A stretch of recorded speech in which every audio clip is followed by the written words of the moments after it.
Buenos días, esto es Arquitectura de Computadores y en este vídeo vamos a ver un ejemplo de cómo rellenar un diagrama de tiempos en un pipeline. Para empezar, tenemos que buscar en nuestro libro de referencia de la asignatura cuáles son los posibles adelantamientos, las posibles optimizaciones en general que puedo tener en el hardware. De esas posibles optimizaciones, normalmente tengo dos grupos interesantes a la hora de poder trabajar con un pipeline. La primera es subdividir la etapa de write back que tenemos aquí en dos subciclos, de manera que en el primer subciclo se escribe y en el siguiente subciclo se lee. Esto lo que nos permitiría es poder escribir en la etapa de writeback y tener otra instrucción que en la etapa de decodificación pueda utilizar estos datos si es necesario. Y todo ello sería, bueno, una posible optimización que normalmente vamos a contar como que la tenemos siempre, salvo que se diga lo contrario en el enunciado. Además de esta optimización, tengo tres adelantamientos en esta figura. El primer adelantamiento que puedo ver es cuando tengo una instrucción que un resultado del ALU, que tenemos aquí, se guarda en los registros intermedios, en estos latches intermedios, y lo que puedo hacer es que si la siguiente instrucción tiene como uno de los operandos en la ALU lo que acabo de actualizar, podría hacer un adelantamiento de la etapa de ejecución de una instrucción 1 a una instrucción 2 que vaya a necesitar lo que justo acabo de calcular. De esa manera no tengo que esperar a que se escriba en la etapa de writeback y tener que ir hacia atrás en el tiempo, algo que no es posible. Ese sería el primero de los tres adelantamientos, de ejecutar. El segundo de los adelantamientos que tenemos es cuando tenemos una instrucción que necesita leer de memoria. Imaginemos que aquí tenemos un load word, R1, y tenemos que leer de aquí, en esta etapa write, tenemos que leer de memoria. Al final del acceso de memoria, tendré en estos registros intermedios el valor leído de memoria. Y si no quiero evitarme tener que esperar hasta la etapa de writeback, lo que podría hacer es adelantar desde esta etapa de escritura en memoria, podría adelantar, por ejemplo, a la etapa de ejecución un ciclo después. Tendría que tener un ciclo aquí de espera, pero podría adelantar desde esta etapa de memoria a esta etapa del ALU. El tercero de los adelantamientos que puedo ver en esta circuitería que puedo utilizar en mis problemas va a ser cuando justo tengo una instrucción que accede a memoria, por ejemplo esta de aquí, tenemos que en esta etapa, en memoria, voy a tener un load word, por ejemplo R1, y a continuación imaginemos que tenemos un store word que utiliza ese mismo R1. En ese caso, lo que podremos hacer es, una vez que hemos accedido y tenemos en estos registros intermedios el valor de R1, antes de ni siquiera tener que esperar a la etapa de writeback, a ese medio ciclo inicial, pues lo que puedo hacer es adelantar desde el registro intermedio hacia la patilla de acceso a memoria de la etapa de memoria de la instrucción siguiente. Por tanto, tenemos tres tipos de adelantamientos y la posibilidad de optimizar el acceso al registro dividiendo en dos etapas. La primera es escribir, la otra es leer. Tengo uno de los adelantamientos que es de ejecutar a ejecutar, de una instrucción a la siguiente.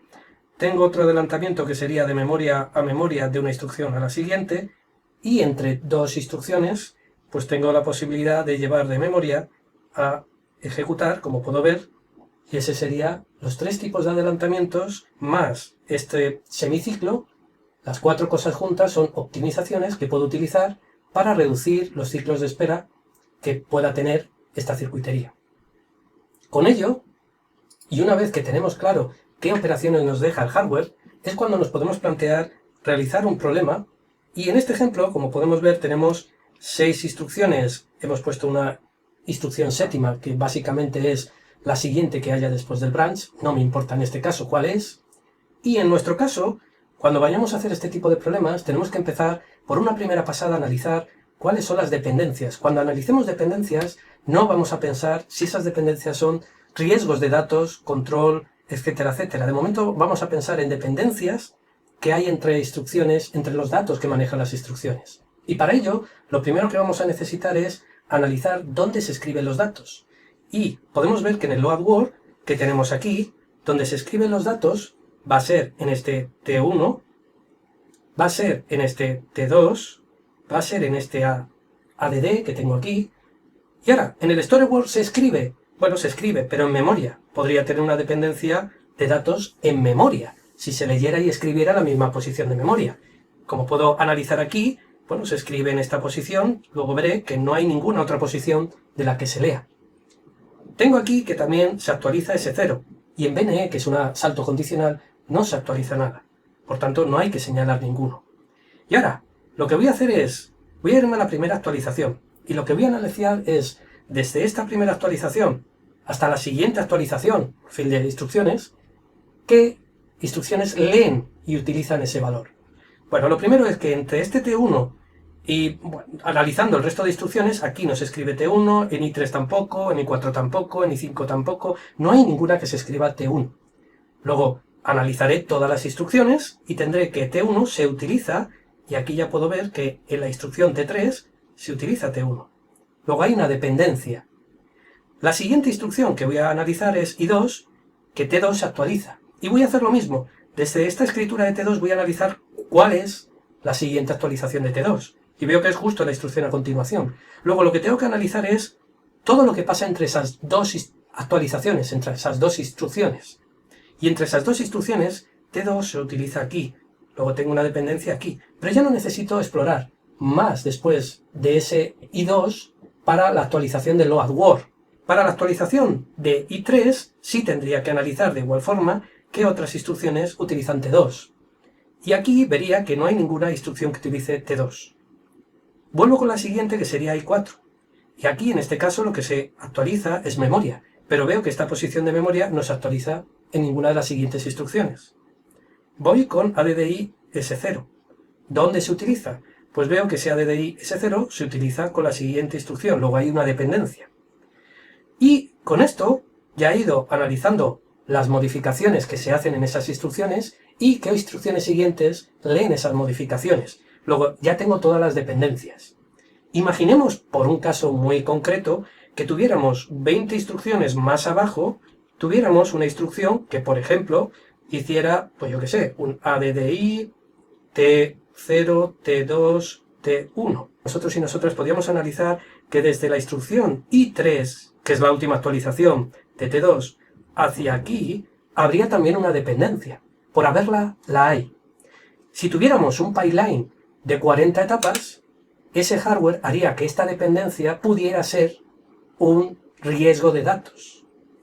¿Qué hace que las dependencias sean riesgo o no? Pues va a depender en este caso de qué hardware vamos a tener. En nuestro hardware, como podemos ver, en la etapa de decodificación que tenemos aquí, por ejemplo, en nuestra etapa de decodificación es donde se necesita habitualmente leer los datos para ir pasándoselo a las demás etapas. Y en nuestro hardware, en write-back, es donde vamos a tener que escribir esos datos. Luego tenemos aquí una distancia de 5 menos 2. Tenemos 3 etapas en las cuales puede que no esté actualizado un dato, porque no estemos en la etapa write-back, y se necesite entre medias. Luego, en nuestro caso, la distancia de 3 instrucciones podría ser un problema a la hora de estas dependencias causar un riesgo de datos por esa dependencia. Por ello, el análisis que hagamos de dependencia más lo que tengamos de configuración de hardware, la suma de las dos cosas es lo que nos va a dar cuáles son los riesgos. Una vez que ya tengo las dependencias y de forma implícita tengo los riesgos, lo que puedo pasar es a ir desarrollando el cronograma. Voy a empezar con la primera instrucción, y esa primera instrucción, obviamente, no va a tener una dependencia con ninguna anterior, por tanto, podemos hacer el fetch, la parte de decodificar, podemos hacer la parte de ejecutar, memoria y write back. Con la siguiente instrucción, tampoco tengo dependencia con las anteriores, puedo hacer el fetch, decodificar, ejecutar, memoria y write back. Ya tengo las dos primeras instrucciones rellenas. Y ahora viene la tercera y me doy cuenta que la tercera instrucción tiene dependencias con las dos anteriores. Tengo dependencia con T1 con la primera instrucción y aquí recordemos que donde se escribe, en este caso sin adelantamiento, T1 va a ser en la etapa de write back. Luego esto sería, por decirlo de una forma, el punto de actualización o el punto que tenemos aquí de visibilidad de ese cambio de T1. Sin embargo, lo que yo tengo es que en T2 se necesitaría, en esta etapa de decodificación, es cuando me voy a dar cuenta de que necesito un dato y no lo tengo. ¿Qué es lo que voy a hacer? Bueno, pues esto sería el punto general de consumo. pues lo que tendría que hacer es esperar a que se haya actualizado T1 para poder continuar con la parte de T1. Pero es que además con T2 también tengo que esperar, porque T2, este es el punto de actualización.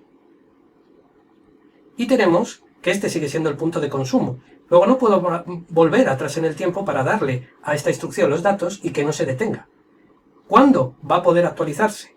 Bueno, pues en este caso, el que más va a tardar es esta segunda instrucción, este T2, y en ese momento de que se escriba en el primer medio ciclo, en el segundo medio ciclo, la etapa de decodificación puede consumir los datos. Por tanto, en este caso, quitando toda la parte de razonamiento que hemos ido poniendo, tenemos que nuestro punto de actualización para los registros van a ser este punto, y el último punto de actualización es el que nos va a dar la posibilidad de que podamos mandar a quien lo necesita, que es la etapa de decodificación, los datos, que sería el punto de consumo. Y a partir de ahí ya puede seguir ejecutando esa instrucción. Y este mismo razonamiento de tener que localizar la dependencia y ver dónde se produce, dónde se consume y cuánto tengo que esperar para, pues una vez actualizado, poder seguir continuando, lo utilizaría con las siguientes instrucciones. Como puedo ver en la siguiente pantalla, para la instrucción siguiente volvemos a ver que StoryWorks necesita el valor de T2 y la instrucción anterior lo ha modificado. ¿Cuándo i3 nos va a hacer visible esa modificación? Pues recordemos en la etapa de writeback, si no tengo adelantamientos, pues lo que haré en el primer semiciclo, hago la escritura, luego en el segundo semiciclo puedo hacerlo visible. Por tanto, la instrucción i4 va a empezar lo antes que pueda, que va a ser cuando la anterior esté en decodificar. Ahí podemos empezar el fetch. ¿Podemos continuar con decodificación en la siguiente etapa? No, porque la instrucción anterior está atascada, está en una espera, en decodificación. Luego no puedo tener en la misma etapa dos instrucciones en el mismo ciclo. Luego tenemos que esperar por la instrucción anterior a que termine su decodificar. Una vez que ha terminado, ya tenemos aquí nuestra instrucción en decodificar. Pero a su vez, en este, que es el punto de consumo, noto que necesito $T2 y ese T2 no lo tengo. De hecho, lo tendré en el ciclo 9, no en el 7, sino en el ciclo 9, que será el punto de consumo. Perdón, el punto de producción. Y como no puedo viajar atrás en el tiempo para darle ese dato, pues lo que necesitaré es esperar, y para eso voy a necesitar esos ciclos adicionales que podemos ver aquí subrayados, hasta que aquí tengamos que la etapa de codificar tiene ya los datos y puede seguir con ejecutar, memoria y writeback. Con las instrucciones siguientes va a pasar algo similar.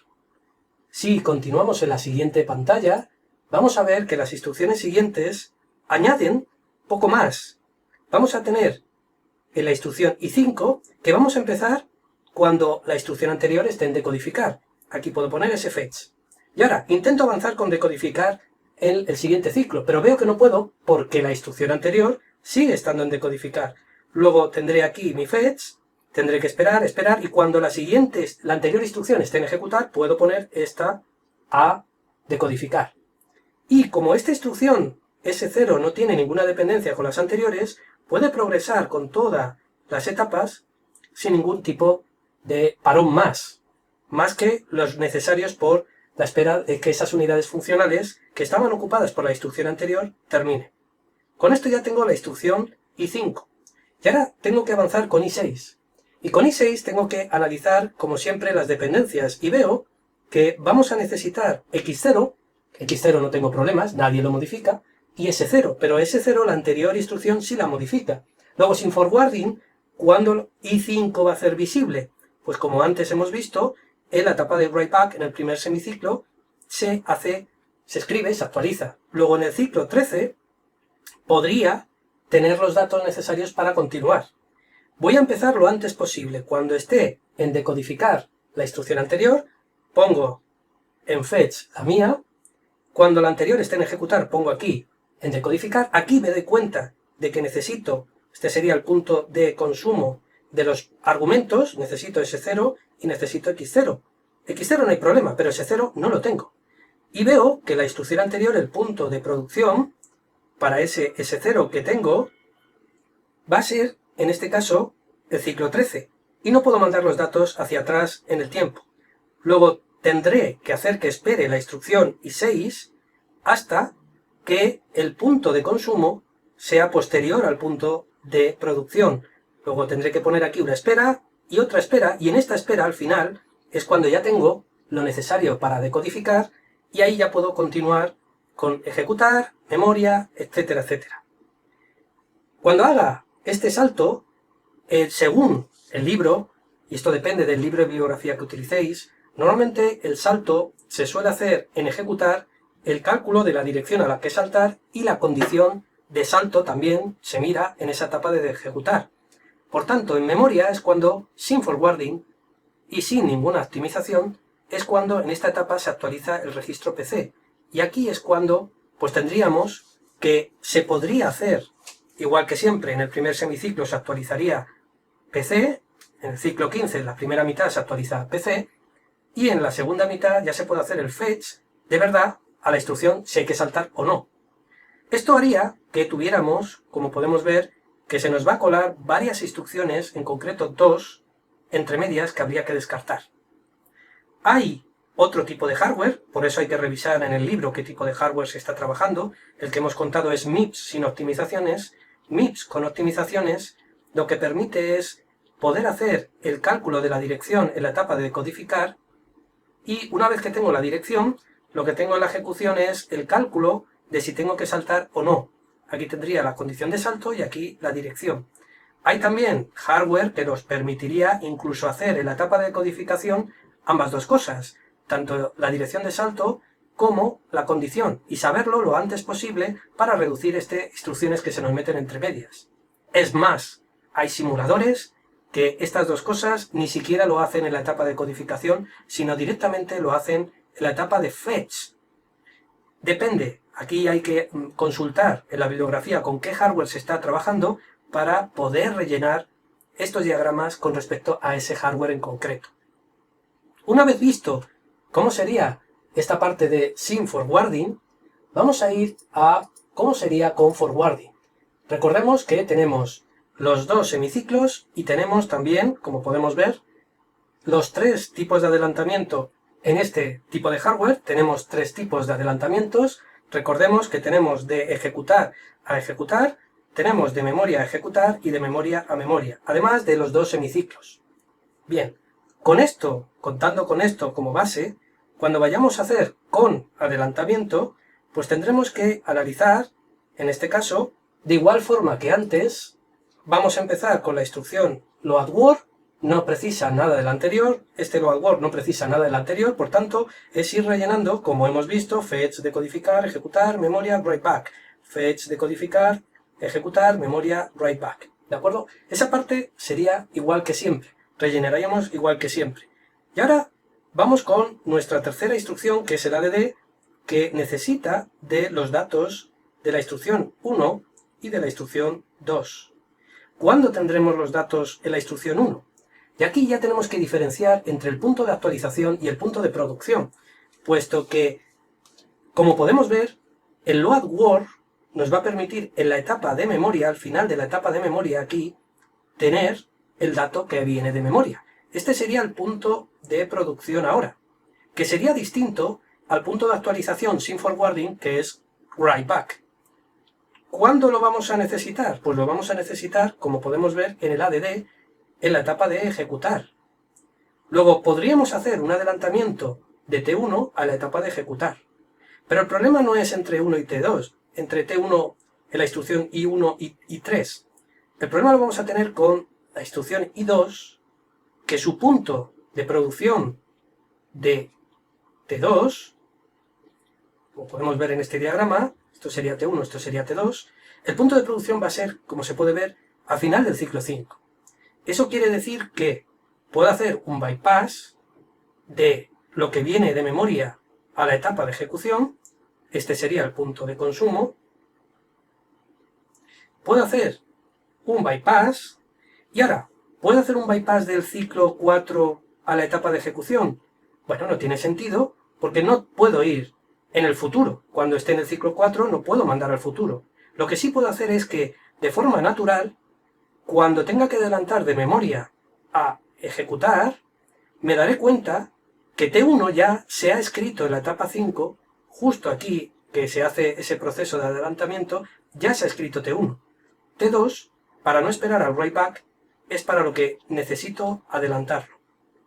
Por tanto, la instrucción I3 empieza lo antes que puede, que sería cuando la anterior está en decodificar, pasa a decodificar cuando la anterior está en ejecutar, y ahora que nos damos cuenta que necesitamos en este punto de consumo inicial, nos damos cuenta que necesitamos un dato que no está.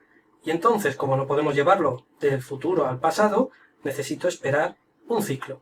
Y ese ciclo, cuando ya estoy terminando, en la siguiente etapa, me doy cuenta que sí puedo progresar para ejecutar, porque en 1, y recordemos el diagrama que tenemos de adelantamiento, en una de las patillas que tenemos, le podemos hacer que, voy a borrar la parte de dibujo, lo que puedo hacer es, a esas patillas, le puedo mandar de memoria a ejecutar a una de esas patillas del ALU. Ese es el adelantamiento que estoy teniendo en este caso. Y ese es el adelantamiento, como podemos ver aquí, que estoy utilizando de memoria a ejecución. Bien, una vez que ya tenga esa parte de ejecución, ¿de acuerdo? Voy a borrar toda esta parte. Bueno, pues ya tengo claro que he producido nuestro dato 1 en 4, otro lo hemos producido, como podemos ver, en este ciclo 5, y con ello no hemos llegado atrás en el tiempo, pero lo que puedo hacer es pasárselo aquí para que en la etapa de ejecución ya tenga escrito T1, T2. Ese T2 que vamos a tener haciendo un bypass es posible dibujarlo con una flechita entre la etapa de memoria y ejecución. Y una vez que tengamos ese valor, ya podemos continuar con las siguientes etapas de memoria y write back. Para la siguiente instrucción vamos a hacer lo mismo que para esta instrucción. Vamos a analizar para esta siguiente instrucción, el store word, vamos a analizar que vamos a leer de T2 y este T2 justo lo voy a generar en la instrucción anterior en ADD. Por tanto, tengo que hacer el mismo análisis. Por un lado, ese ADD cuándo se va a producir. Y como podemos ver, ADD al final del ciclo 6, en esa etapa de ejecución, al final va a tener ese valor que necesito. Es distinto a las instrucciones anteriores de lectura de memoria, que es al final de la etapa de memoria, cuando podrían tener lo antes posible el punto de producción, el dato. ¿Dónde voy a necesitar? Si este es el punto de producción de ST2, ¿de acuerdo? Después de hacer el ADD, el punto de consumo va a ser en la etapa de decodificación de StoreWord. Si yo pongo el fetch de StoreWord debajo de decodificar del anterior, espero, igual que esa unidad funcional esté libre, y cuando está ejecutando la instrucción 3 hago el decodificar, en este decodificar es cuando me voy a dar cuenta de que voy a necesitar un operador que no tengo. Pero ahí, en este que sería el punto de consumo, me doy cuenta de que sí puedo hacer un adelantamiento de ejecutar a ejecutar. Por tanto, en la siguiente instrucción lo que puedo hacer es, de los registros intermedios que hay entre etapas, servirle a una de las patillas de la ALU para que pueda tener la posibilidad de progresar esa instrucción. Y con ese valor, pues llegar a la etapa de memoria, y en la etapa de memoria, ahí sí que vamos a necesitar ya leer ese valor T2 y poder llevarlo a memoria. Bueno, pues podemos hacer, como hemos visto, de igual forma que hemos visto antes, con ese hardware que tenemos, ese adelantamiento de ejecutar a ejecutar, y lo podría indicar de esta manera. Es posible que, para ciertas circuiterías, se pueda considerar que el primer semiciclo de write back se escribe, en el segundo ciclo se lee, y esa lectura se puede utilizar para el acceso a memoria. Todo depende de, bueno, pues la circuitería de acceso a memoria, si con el segundo semiciclo pudiera utilizarse solo ese segundo semiciclo para poder hacer ese StoreWord. Depende de este caso de la circuitería que se pueda utilizar de una forma o de otra. Lo normal es que podamos hacer el adelantamiento de ejecutar a ejecutar, vayamos pasando los registros intermedios, llegue a la etapa de memoria con esos registros intermedios y tenga todo el ciclo de la etapa de memoria para poder acceder a memoria. Una vez que tenemos esta instrucción, proceder con la siguiente instrucción siguientes instrucciones es de forma similar a lo que hemos estado viendo.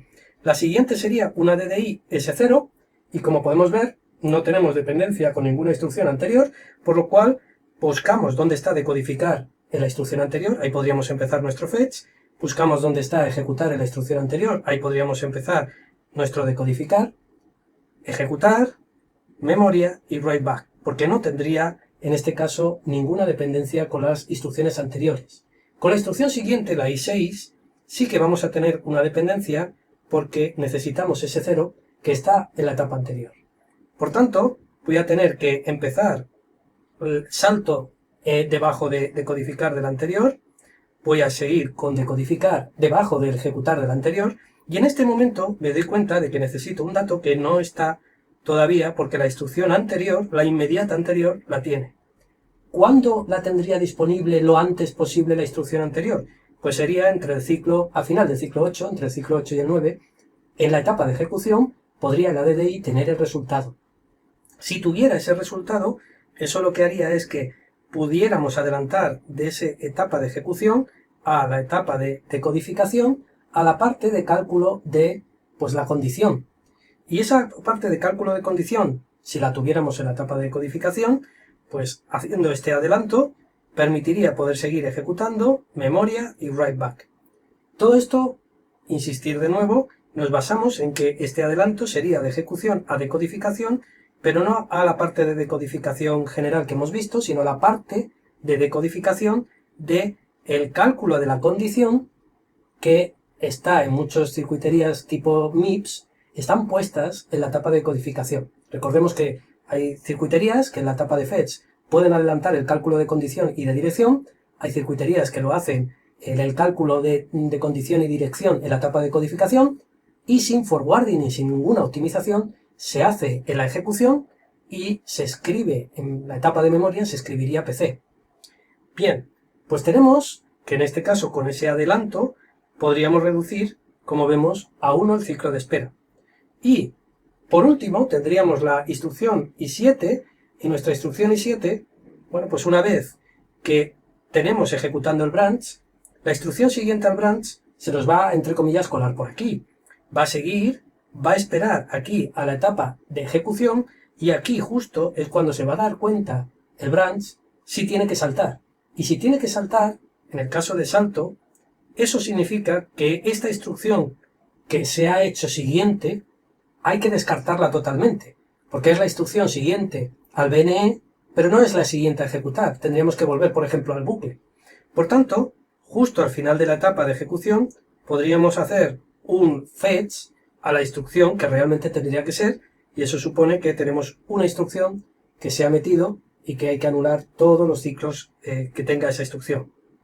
Con esto tendríamos visto cómo es los pipelines sin forwarding, con forwarding y utilizando la nomenclatura en este caso de MIPS. ¿Qué hay diferente entre MIPS y RISC-V? Que es lo que se basa el uso que estamos utilizando en el libro de bibliografía principal. Bueno, pues como podemos ver en la página 810 nos da una pista muy importante. Nos dice, en la figura se muestra cómo el par de datos asume que el sumador está en la etapa de codificación y la evaluación de si hay que hacer salto o no en ejecutar. Esto, como vemos, es un cambio principal que vamos a tener en RISC-V. ¿Por qué? Porque nos dice que con este cambio vamos a tener 2 ciclos de penalización en los saltos. Esto es lo que vamos a tener de diferente, 2 ciclos de penalización. Nos dice que en los RISC-V anteriores, en este caso nos pone ese RISC-V como ejemplo, como MIPS, que es el que se utilizó en libros anteriores, la condición de test en salto se restringe a permitir la comprobación en IDE, lo que reduce esta penalización a un ciclo, ¿de acuerdo? Luego en MIPS tenemos una penalización de un ciclo. Pero eso sí, eso tiene un precio. Nos dice que si hay una operación de la ALU a un registro, es decir, una ADD, un registro R1, R2, R3, seguida de una condición de salto, un salto condicional basado en el registro, es decir, que voy a tener un salta, si no es igual, por ejemplo, R1, este R1 que acabo de modificar con otros campos de instrucción. Si tengo esto, lo que me voy a dar cuenta es que va a haber un data hazard, una dependencia, y esto no ocurriría si se evalúa en la parte de ejecutar que vamos a tener en RISC-V. Luego en MIPS es un ciclo de penalización, pero con esta estructura también voy a tener un ciclo de penalización. Mientras que en RISC-V tengo dos ciclos para los saltos, pero si tengo un ADD y un branch, no voy a tener ese problema, porque se evalúa, como podemos ver, en X. Bien, pues esto hace que cuando vayamos a rellenar nuestros ejercicios para RISC-V, nos va a cambiar un poco las cosas. Aquí podemos ver en esta transparencia, pues el ejemplo de tener ese salto y dos instrucciones como puedo ver aquí, y cuando, pues si se toma ese salto, pues hay dos instrucciones que hay que descartar. En nuestro caso, con Pipeline, con forwarding, lo único que va a cambiar es que, como podemos ver en esta pantalla de aquí, la pantalla octava, lo que vamos a tener es que vamos a rellenar de igual forma, vamos a rellenarlo de nuevo, fetch, decodificar, ejecutar, memoria, write back. La siguiente de igual forma no tiene dependencias, puedo ir rellenándola. La siguiente, este ADD, tiene que esperar a que estén los dos valores, y el segundo lo vamos a tener con ese adelantamiento que tenemos aquí. Por tanto, tenemos que hacer un fetch, decodificar, etapa que está en uso. Aquí ya puedo pasárselo con ese adelantamiento, ¿de acuerdo?, de memoria a X, memoria, write back. La siguiente instrucción depende de ese T2 que hayamos escrito, luego empieza con fetch, tiene que esperar por la instrucción anterior, hacer decodificar, se da cuenta que necesita algo, pero que con este adelantamiento que tenemos aquí se puede resolver. Por tanto, puede seguir memoria, write back. La siguiente instrucción hace un ADD que no necesita de ninguna instrucción, ninguna dependencia con ninguna instrucción anterior. Y una vez que ya tengo esa instrucción, llego al branch que sí tiene una dependencia con la anterior. Tendría que hacer el fetch, decodificar, me doy cuenta de que voy a necesitar, pues en este caso S0 para poder hacer la comprobación, pero como la comprobación en este caso no se hace en ID, sino en la etapa de ejecución, puedo hacer un adelantamiento como el que estamos viendo de ejecutar, ejecutar, y en este caso no habría ningún parón y tiraría para adelante. Eso sí, no tener este parón, recordemos, tiene un precio en RISC-V, a diferencia de MIPS, y es que voy a tener que meter la instrucción siguiente que tengo a decodificar, y cuando está decodificando viene otra instrucción más. Luego tengo dos en el pipeline que si voy a saltar, estas dos las tengo que descartar, que es lo que antes he visto. Por tanto, una vez que ya tenga la parte de ejecutar, al final es cuando ya tendré el cálculo de PC, tendré todo. Aquí ya podré saber a dónde tengo que hacer el fetch para poder continuar. Esa es la diferencia principal que vamos a tener. Una pregunta lógica es, ¿por qué en justo el problema que tenemos sin adelantamientos no se nota esos dos ciclos, esas dos instrucciones que se nos ha colado? En este caso no se nota porque como hemos tenido aquí dos ciclos de espera, eso ha hecho que no se introduzca otras instrucciones en el pipeline. Y eso hace que al final, para este caso en concreto, sin envío adelantado, no vamos a ver, por este bloqueo en esta unidad funcional, no vamos a ver que en RISC-V tenemos esa penalización de dos instrucciones que se han metido sin más. A diferencia de si vemos en MIPS, que sería solo una instrucción en el caso de hacerlo, como podemos ver en decodificar los cálculos de dirección y condición. Tenemos material adicional, tenéis diferentes, pues basado en el libro que estamos utilizando de bibliografía de la asignatura, tenéis diferentes ejemplos en diferentes vídeos. No obstante, es importantísimo que cada vez que veáis algún ejemplo resuelto, tengáis el análisis de para qué hardware o con qué hardware se está haciendo ese ejemplo, dado que con distintos tipos de hardware de MIPS a RISC-V, como se puede ver, hay diferencias. Por tanto, es importante tenerlo en cuenta a la hora de trabajar. Es también importante, si no se dice nada en un ejercicio, poner claramente las suposiciones con las que se va a trabajar. Y con esto terminamos este vídeo de este ejercicio.